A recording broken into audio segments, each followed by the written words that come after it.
Hi, my name is Mildonov. I'm 39 years old. I'm a software engineer, and I'm a Christian, a Seventh-day Adventist. I wanted to share my testimony of intermittent fasting with you. I started intermittent fasting about the middle of last spring, when I had come to the point where I had just realized that I was overweight. I wasn't happy with my health or my body image at the time, and I knew that I needed to make some changes. I'd tried dieting before and lost some weight and gained it back and that sort of thing, but I knew that I needed to make a change. I needed to get serious about it.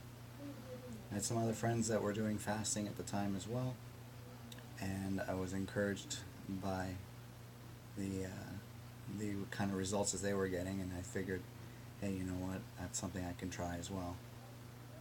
There's not much science to intermittent fasting. It's not a strict set of rules you need to follow or anything like that. It's as simple as just deciding not to eat for one meal a day. So instead of having the normal expected norm of 3 meals a day, you can cut out one meal and have 2 meals a day, and no snacks or cheating in between, eating in between meals. And that is enough to get you started on the experience of fasting intermittently.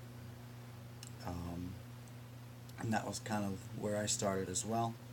I tried it and couldn't stay on it for an extended period of time because just the routines and things would get in the way. A friend of mine recommended I try an app to track my fasting progress, to keep me motivated and just to see how tracking my progress, see how I was doing, to keep me motivated, keep me encouraged, keep me on a streak, if you will.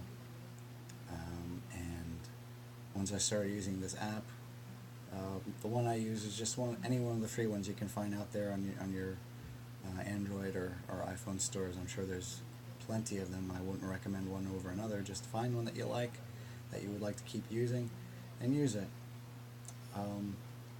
And at that point, I took fasting to another level. I got serious about it. Most people, when they talk about intermittent fasting, they will recommend some window of fasting to eating, and some will say 18:6 or some will say 16:8. Basically, the hours of eating to not eating, where 18:6 would be 18 hours of fasting for a 6-hour eating window, or 16 hours of fasting for an 8-hour eating window. I wanted to see if I could push that to an extreme, so I adopted a 23-1 fasting to eating window, where I would fast for 23 hours a day, allow myself only water for fluids and no food, and a 1-hour eating window, so basically essentially one meal a day. And when I adopted this in earnest, I was about 206 pounds in spring of April 2017 it was. It's now November of 2018, and in that time since, I had gone from being 206 pounds to today I'm 184 pounds, and I feel great. I feel energetic.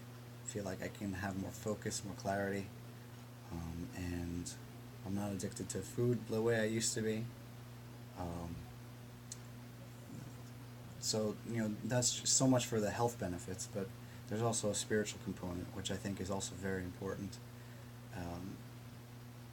Jesus talked about the worst kinds of demons don't come out except by prayer and fasting. It was one of the advices that Jesus gave was when you fast, not if you fast, with the underlying assumption that, of course, fasting is going to be part of your discipline.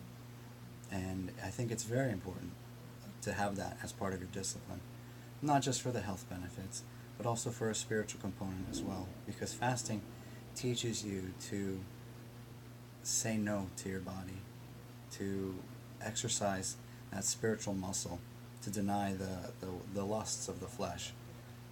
What do you mean lusts of the flesh? I mean your appetite, your hunger, your sense of hey, my stomach's growling, let me go grab a Twinkie or whatever's convenient.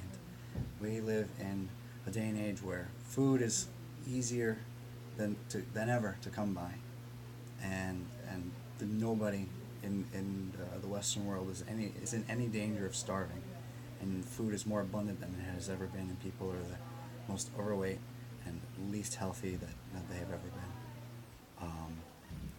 And spiritually speaking, I think this is the same for them as well. Spiritually, to be able to flex those spiritual muscles, to deny self, to deny those urges of the body, where your body is telling you, hey, we're hungry, let's go eat something. You know, the stomach is growling, you can't concentrate. To instead of feeding those urges and going to eat, you know, because of habit or, you know, fulfilling the desires of your body, to continue to decide to honor that commitment that you've made, that, you know what, I'm going to continue this fast, I'm going to continue this this commitment that I've made, that I'm going to live this way. It's an important component of your spiritual walk, your spiritual life. There's a reason that prayer and fasting go together. I think it enhances the quality of not just your physical life, but your prayer life. I've had nothing supernatural, but I've just had subtle transformations, subtle improvements in my prayer life and my walk with Christ as a result of intermittent fasting.